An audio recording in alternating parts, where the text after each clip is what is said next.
Church large and attendance growing body enhances of life, believers health, has relationships, consistently satisfaction, and found purpose for that many. people who attend church regularly live longer, exhibit markedly better health outcomes, struggle less with depression, substance abuse, and addiction, and report more meaning and satisfaction in their lives than those who never enter a house of worship.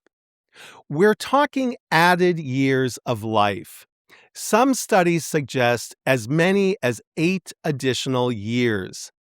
That fact alone should unsettle a culture that has quietly decided it can do without church. In fact, long term studies comparing regular churchgoers to non churchgoers have found remarkable differences: dramatically lower rates of suicide, better outcomes with cancer and cardiovascular disease, fewer divorces, more stable families, greater life satisfaction, and a stronger sense of purpose. Church is not a panacea against all tragedy and illness, but the pattern is striking. Communities that worship God together help people endure. Part of what's happening here is disarmingly simple. In church, we are reminded that life is not all about us. We are taught that we are accountable to God, to one another, to the vulnerable in our midst. We learn to say, I am wrong. I am sorry. Please forgive me. We may stumble through those words, but they matter. They help form us into people who know how to repair relationships instead of discarding them.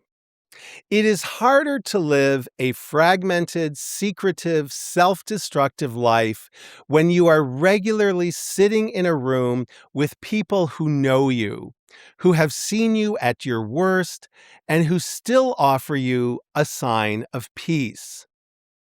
At the same time, church creates a dense web of social ties that our hyper individualistic, screen mediated world has largely lost. In a typical congregation, meals are shared, babies are baptized, couples are married, elders are buried, the sick are checked in on, and those who are down on their luck get a helping hand. Young people find mentors. Older people are honored instead of ignored. Those who might otherwise slip into isolation are noticed when they don't show up. This is not a minor detail. Loneliness itself is now recognized as a national epidemic, a stage 4 crisis. Church at its best is one of the few remaining places where you can be known by name and carried when you cannot carry yourself. None of this erases the reality that many of us have been wounded by church.